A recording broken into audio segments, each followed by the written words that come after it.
Good evening. I'm Alan Cohen, and I'm very pleased to welcome you to Aspen for the 2016 annual meeting of the Robert Wood Johnson Foundation Scholars in Health Policy Research Program. As you know, this is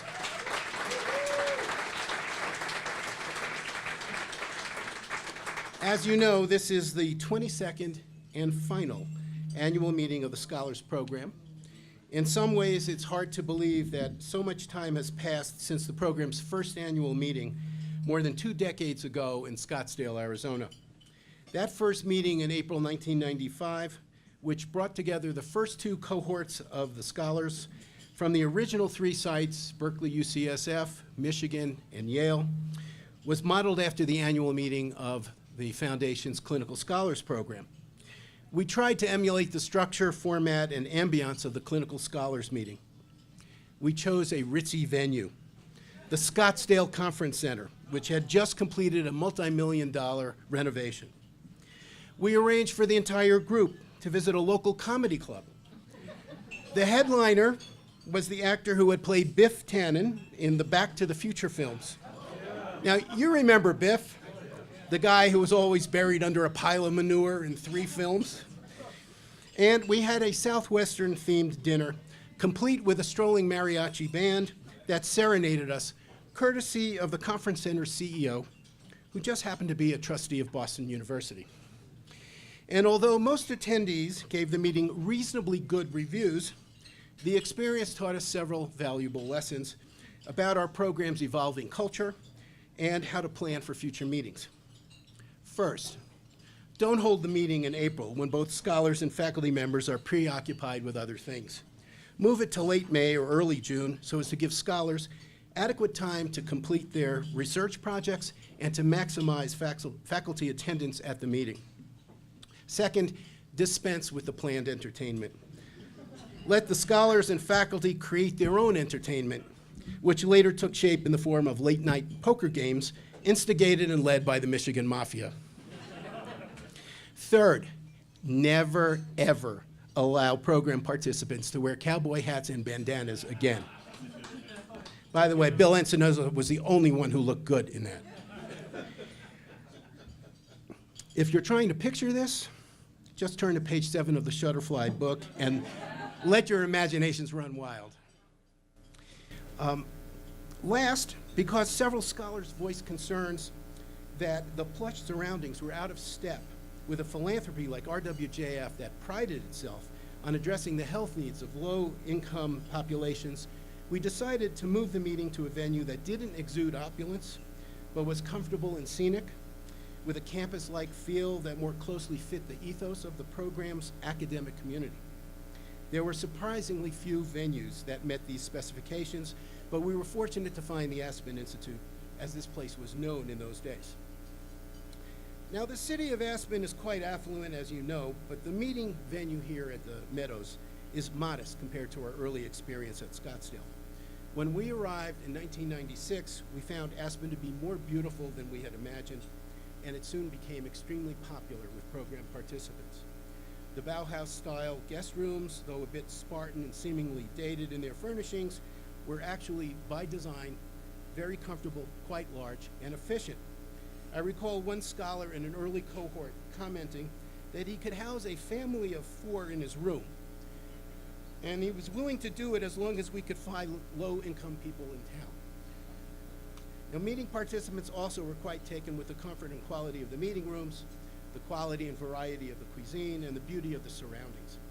Borrowing a page from the Clinical Scholars Program playbook, we created blocks of free time during the afternoons to enable people to socialize and interact with colleagues while strolling into town, walking the nearby trails, bicycling or river rafting, or hiking near the Maroon Bells. It was no accident that the annual meeting soon came to be called by many the Aspen Meeting.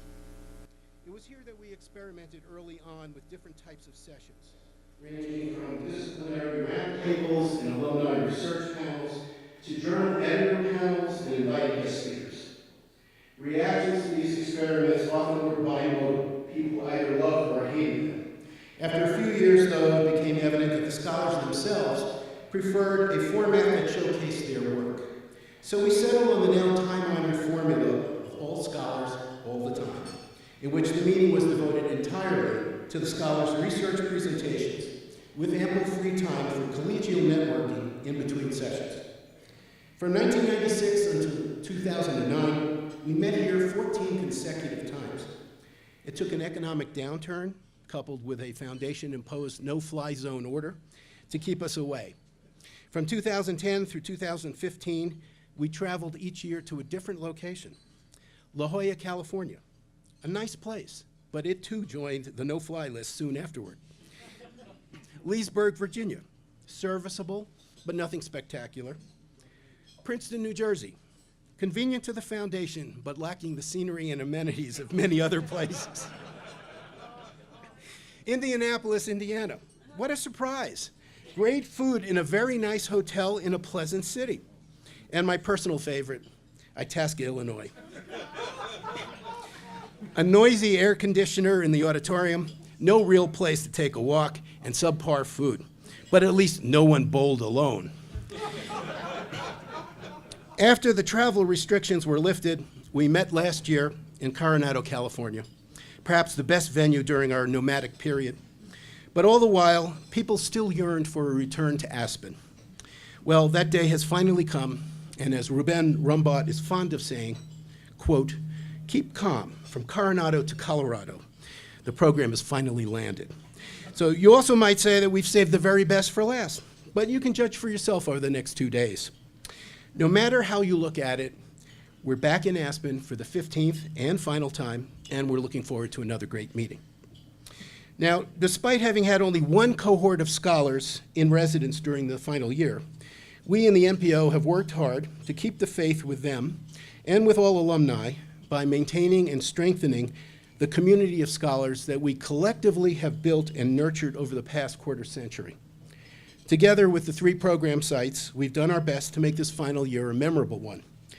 Back in September 2015, we launched a joint alumni mentoring network between the Scholars Program and the Investigator Awards and Health Policy Research Program.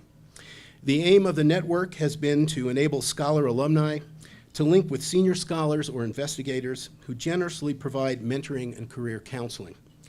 The network has been growing, and we plan to expand it as broadly as possible during the coming year before the Investigator Awards program winds down in August 2017. We also have continued to sponsor joint alumni networking receptions at the annual meetings of major disciplinary associations and professional organizations, including ASHICON, ASA, APSA, APAM, MPSA, and PAA. These networking events will continue during the coming year and will include alumni for both the Scholars and Investigator Awards programs. On October 16, 2015, the Berkeley UCSF Scholars Program held a one-day conference on the future funding landscape of health policy research. Speakers were drawn from the California Healthcare Foundation, the Commonwealth Fund, the Russell Sage Foundation, RWJF, and the Agency for Healthcare Research and Quality. The panel sessions included alumni from several RWJF programs, including not only this program, but also the Investigator Awards program and the Health and Society Scholars program. On March 31st, April 1st of this year, the Michigan Scholars Program held a celebratory research symposium featuring research presentations from 14 Michigan program alumni. The symposium also was an alumni reunion of sorts and was attended by 41 Michigan program alumni, plus numerous faculty members and past site directors, 3 NAC members, and 2 foundation staff members. The research presentations were outstanding and a good time was had by all. And recently on May 18th, the Harvard Scholars Program held a combined mini-conference and alumni reunion for program alumni living in New England and the Northeast. The mini-conference included 3 panel sessions that contained alumni from all 4 program sites and was followed by a reception and dinner at the Harvard Faculty Club. At the NPO this year, we've been updating the alumni database with new information received from all of you and have been conducting a self-evaluation that will produce a summary report detailing the program's history, accomplishments, challenges, and lessons learned. The full report will be available in the fall. We are delighted, though, to share with you at this meeting another product of this past year's NPO labors, a Shutterfly memory book containing photographs from past annual meetings and program events, and we hope that you enjoy it. So tonight, as we gather for the very last time as a program community, it is my privilege to introduce three very special people, the members of our National Program Office staff. So I'll begin with Katie Player.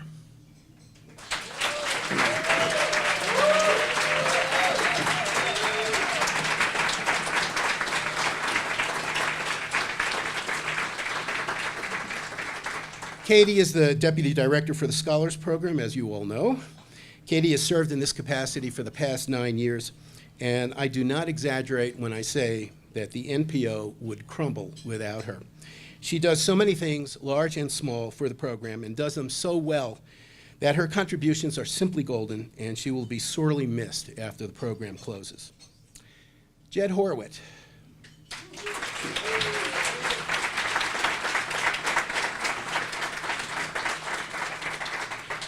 Jed is Deputy Director for the Investigator Awards Program.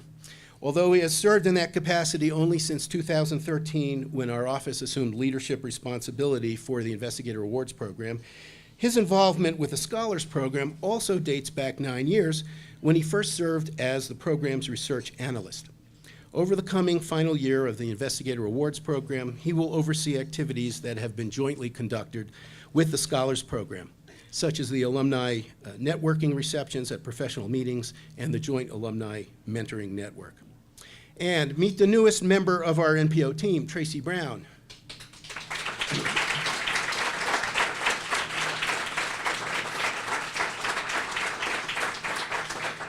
Tracy joined us in late December and replaced Melissa Manolis as the program manager for both the Scholars Program and the Investigator Awards Program, and she's been doing a terrific job.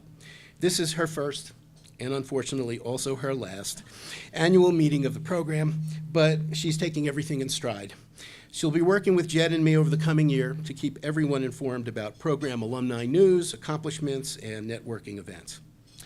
The dedication and professionalism of Katie, Tracy, and Jed are amazing. I can honestly say that this meeting would not be as well planned and organized as it is were it not for their exceptional abilities.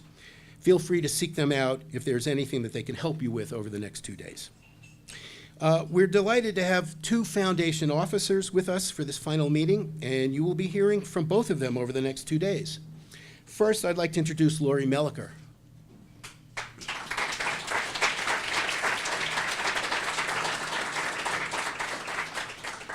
Lori is a team director at the foundation, and she has been the primary officer responsible for overseeing the Scholars Program. She spends most of her time these days directing the Foundation's Pioneer portfolio, but for well more than a decade, she has worked closely with the Scholars Program and has contributed importantly to its success. As many of you know, Lori is an economist, and we have been extremely fortunate to have her intimately involved in the program over time. Tomorrow evening over dinner, she will talk about the Foundation's 4 core areas and its 3 new research programs. And I'd like to introduce John Lumpkin, who is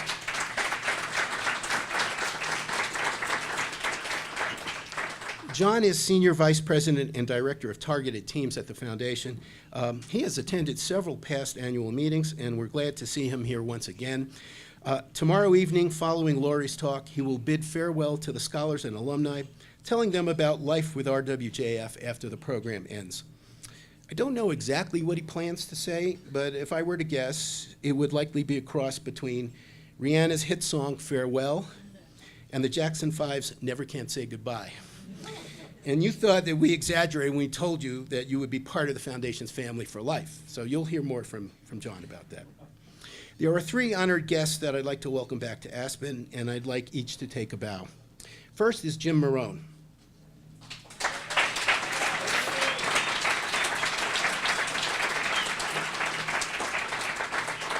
Jim was a longtime NAC member who served on the original 5-member steering committee that helped the Foundation chart the course for the Scholars Program. Jim's Aspen adventures, or misadventures, depending upon your point of view, are legendary and account for about 80% of the program's total folklore. You will hear from him on Friday morning. Jim, we're delighted that you can make it to this final meeting. David Colby is in the house tonight.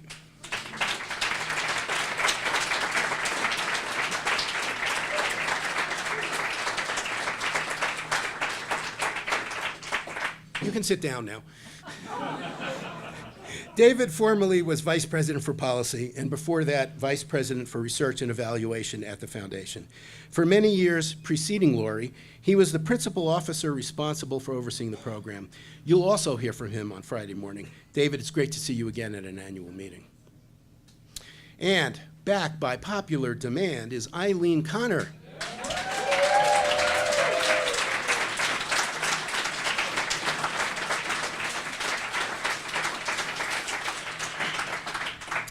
Eileen served as Program Deputy Director for 13 years between 1993 and 2006. But that's not all.